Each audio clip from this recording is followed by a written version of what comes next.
Hey everyone, this is Elizabeth. My DIY pals, I have our new DIY project for the day. You will need the following. Your scissors, of course. Your Mod Podge. This is all from Dollar Tree. One of these square box signs. This particular size. And from the Kids Christmas Crafts, the little truck with the Let It Snow bag. We'll be using this to make our DIY project today. Be right back. Go ahead and disassemble and cut out your truck with the trees from this bag. And we will be using a method called decoupaging using Mod Podge. You'll also need some of your paints because we're going to actually paint our truck. Project was inspired by a board, standing board of a red truck for Christmas that I saw at AC Moore the other night, and I wanted to duplicate that.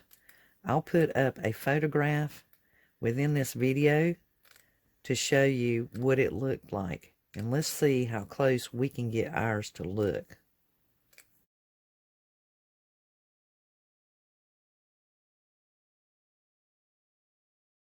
Okay, so I've got my board already sanded down, and I've got my Mod Podge ready, and my truck is cut out along with the wordage. But I want to try out this Tuscan Red. So before we Mod Podge and put our truck on here, if you are planning on putting some kind of background such as green or even white, whichever you desire, go ahead and put that on first and get that painted. And I'll be right back. Some things you might want to consider when you're doing this. I have my first coat on here and I'm letting this dry. This is a chalk paint, so it dries really fast. But the outer edge, unless you want that to have some dimension to it, you can go ahead and paint it. Or if you're planning on trimming it out with some kind of ribbon, you might want to wait until you get your entire decoupage done before proceeding. However, if you do wish to paint this, you might want to do that now. Now, I've put 2 coats of the chalk paint on my board. And yes, you can see a little bit of that belt coming through, but up here where the ho-ho-ho was, it's very dim. And I'm not to worry.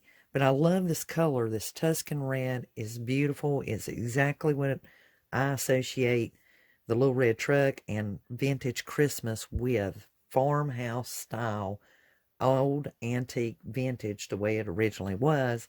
And as you can see by the dupe picture that they had and what I'm doing this by, it has the same Tuscan Red to it. That's what makes it so attractive. I've heard many people express that they get bubbles in their Mod Podge. There are 2 reasons for that. Number 1, do not stir. Do not stir your Mod Podge. Use it straight out of the bottle. You do not shake it. You do not stir it. It will cause air bubbles. It is a type of glue.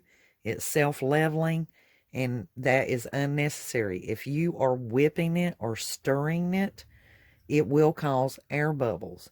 The second thing is make sure that your brush that you're putting it on with is damp. If you're using a sponge, sponges have air holes in them to create such things and so that they can soak things up. So if you want a more even coat, dampen your foam brush or your foam and press out all the excess liquid that you possibly can, every drop. Then apply your Mod Podge. Those are the ways that you can prevent having any kind of air pockets or bubbling or fizzing. The foam brushes will cause Mod Podge to foam up because of the agents in the glue, and that is just a natural occurrence that's going to happen. But most of the time, 98% of the time, it will not affect your finished product. Also, whenever you're putting Mod Podge on, it's thick and it needs to be worked. It's almost like think of when you're waxing a piece of wood. You want to actually kind of buff and polish it. So with Mod Podge, as you can see how I'm stroking this, you can tell when you got a good, even balance and coat going. If it's heavy or white in some spots, try to shift it. If you're using a brush, then raise it up so that it kind of works like a scraper. And then lay it down and reapply that further into your project so that you get a good, smooth, even coat on your project. And try just going in one direction, making sure that the brush or foam brush is completely swiping. Now that we've got this good and coated, you can make sure that you've got the edges cleared off. And what that's going to do is make sure there's just no buildup there, no chunks. Place your design on top of the box. And you're going to move it about and get it to where we want it, to where it's evenly shifted. If you are using chalk paints and you just place Mod Podge on just like I did, make sure you rinse your brush. You can actually see some of the chalk paint in there. Because if you fail to wash that brush before putting Mod Podge on your print, you are going to transfer that red into your design. And if that's not your desired look you're going for, make sure you rinse out your brush prior to applying the Mod Podge. Be mindful that this is fabric, so it is going to soak up your Mod Podge. And I just kind of put drops here and there. But the idea of using the Mod Podge at this point is simply to adhere our print to this box prior to painting it. We need something of a slickness so that the paint will be more accurate on our print. If we didn't Mod Podge, we probably would have wanted to pre-paint this print before we ever cut it and put it onto this box. But by putting it on the box and putting Mod Podge on it, it will keep these little threads from fraying and lay that print down flatter for us. Plus, give almost like a laminated finish and slickness so that the paint would adhere but not soak in to the fabric. And that's what we're wanting. So this is kind of like making the print into a canvas, just like the stretched canvases that we get from Dollar Tree. And that's really what it does. It just kind of seals that off and allows for it to be almost laminated and not shift and move and not stretch and weave while we're trying to get it painted. So see how I touched that red up there and brought it into that tree? No worries, because we're going to be painting this. So if you forgot to wash your brush or maybe some got smeared, never fear, because I am here to tell you that's going to happen once in a while, and it's not going to hurt anything. We're going to paint over it. Even after this Mod Podge dries, we can pull off these, but they won't keep fraying and destroying our print. So even if it's sticky like right now, you can pull on it a little bit and it will stop. So if you just need to, just take your scissors, snip it away, and then pull it back down again with your brush that has a little bit of the Mod Podge on it. It's not going to hurt anything. It's not going to interfere with what our task we're fixing to do.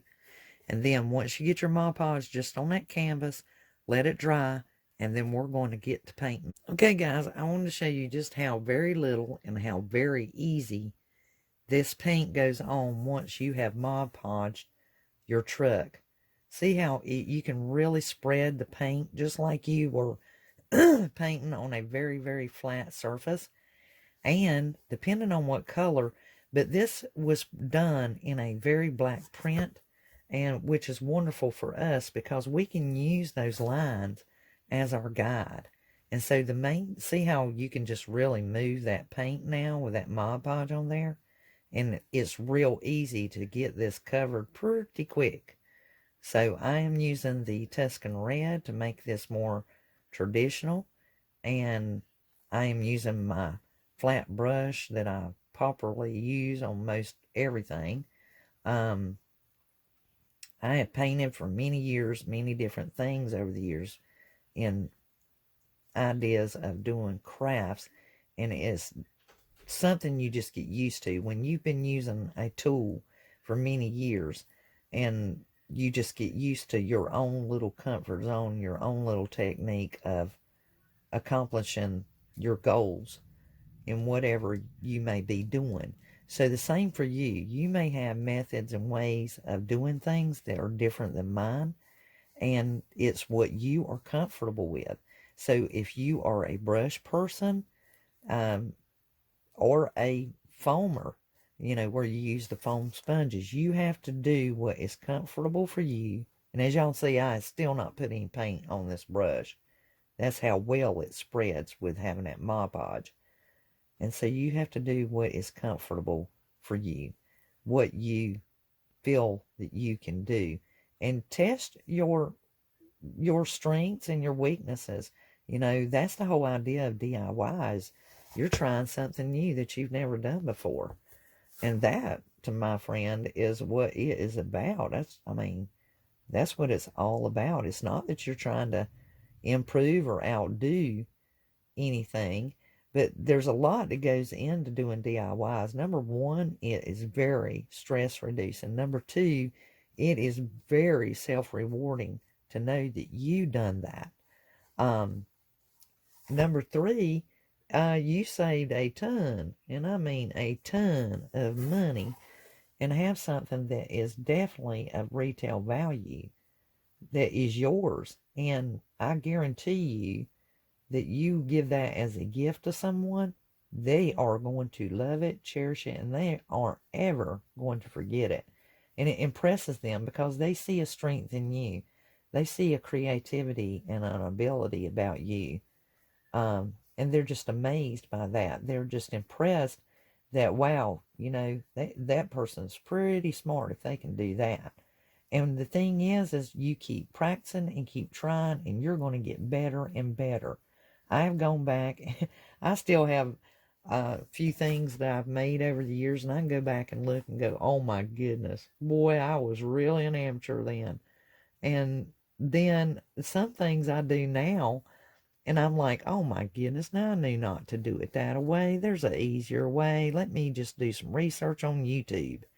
And that's what I do. I'll get on there, and I'll see these ladies or these guys that can just do something that I want to learn how to do. And for them to take the time to record themselves doing their craft, I am just amazed. I absolutely love it. I don't grow tired of it. It is something that I look forward to and I enjoy.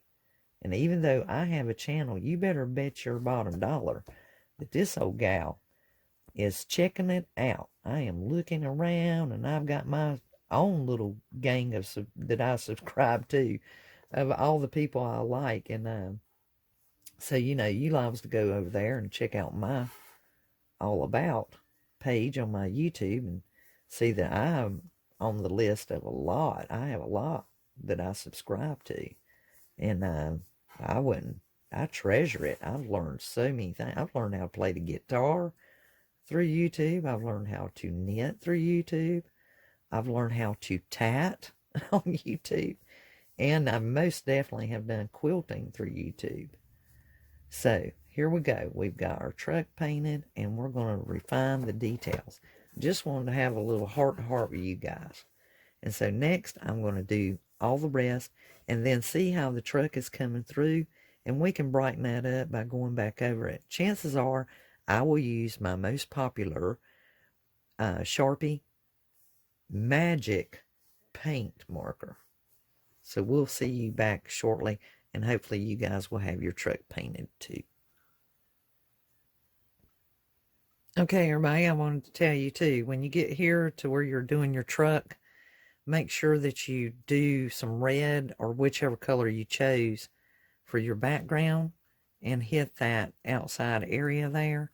I've been doing some shading before I come back and told you guys this, but you want to make sure that you hit that the same color as your background if you're dubing the one that I'm dubing. I have basically just hit right there to put the paint there, and see how it has a kind of whiteness to it? That gives it a natural shadowing and more of a realistic feel so that you do not have to do all this work. Let the colors do the work for you. Just touch it there and leave that little bit of whiteness behind it. We want it to look that way because when we finish this, it is going to really pop and just come forth. I have used a mixture of fern. I did fern on my trees. Then I went back and I mixed a little bit of the moss green in with some silver lining. I mean, I just barely touched my brush in there. And then I just hit it in a downward motion. And that's how you're getting that effect. That will pop even more as we start to detail this with the Sharpie paint marker. So if you're following along, pausing or whatever, just know we've got to let this sit and cure a little bit and give it some air dry time and then come back to it. Okay, so let's talk about lettering. Now, the doobie we're doing says fresh cut up here, and it is actually in the Pepsi Cola font. So if you guys are able to pull up that picture or pause this video, rewind it back, pull up that doobie picture, and you will see it and try to follow it if you want to do it like I'm going to do. And then the other letters are more of a square. I have these stamps that I had gotten from the Target dollar spot, and I'm going to try those for the smaller print. Okay, so I've been working on the lettering, and as you can see, I've got my Pepsi type font going on up here with fresh cut, and I just had to freehand this because I don't have such a font. You're going to have to do the same thing unless you decide to use a stencil or do your lettering some other way. And I put the We Deliver, which you can just kind of sort of make out, the best Christmas trees. Down here it's got like pine, balsam, spruce, fern, cedar, that kind of thing. So I'm going to put on there what I can. Like I said, I have these small stamps, and these are so small that basically all you have to do with these, like I said, I got these at Target dollar spot. And basically what you can do on something like this is just take your brush and just rub across there so that you got the letter. And then most of the time you can kind of preset them on there and get them lined up. And then you just stamp just like that. So here we are, guys. We've got our truck pretty much vintaged out, and now we just need to give it maybe some oldage. I took and actually I had a little bit of the chalk, black chalk, the ink left over on my brush, and I just kind of went right around the outer edges of my letters. You can't much tell it, but down there, the pine, the balsam, and the fern, it does not want, you don't want it to be perfect. We want it to look old and like an old vintage advertisement for fresh cut Christmas trees. And most of you have probably done some kind of, aging or distressing of something. So basically you just kind of take your sand block and just kind of hit your edges. You can really go deep if you want to in some spots. You can go right across that print if you want to. And you want to do this before you seal it, because I will be sealing mine with Mod Podge. When you sand it, it's going to give it that little blue jean rough-edged look that we're going for. And the all more reason I left just a little bit on it. I did it there. See how that's looking? Now when you hit that with Mod Podge, it's going to let it shine a little bit, Not too much. It'll be a matte finish because of the Mod Podge that we're using. Mod Podge on there. And my luster is almost gone in this bottle. And so I got a little bit to come out, and I mixed it with my actual matte Mod Podge just to kind of give it a matte sheen. It's almost like a satin. And it's still drying right now, but just so you can see those edges. And just let that set up, and then we'll come back and wrap it up for the evening. So here we are, we're finished. We have our lettering done, we've done our vintage painting, we've done our Mod Podge to seal it all in. We have took and distressed it around the edges, and you can do more than what I've got. I don't know how well you guys can see this, but I am very, very pleased. And when I end this video, at the end of it, I am actually going to put up a picture of the doobie beside of this, just to show what we tried to duplicate, the picture I was going by and my inspiration. I've always wanted one of those signs, and I will tell you, it is located at AC Moore for $12.99. Thank you guys for watching and coming along for the ride, and I hope you enjoyed it. If you've not subscribed to my channel, perhaps you will now. And please hit that like button. Share this with family and friends. Post it on your social media, Facebook, Pinterest, Twitter. I'm on all those. And please also visit me on my Facebook page and visit the website at DandylineSoap.com. Until the next DIY, you guys have a wonderful crafty day.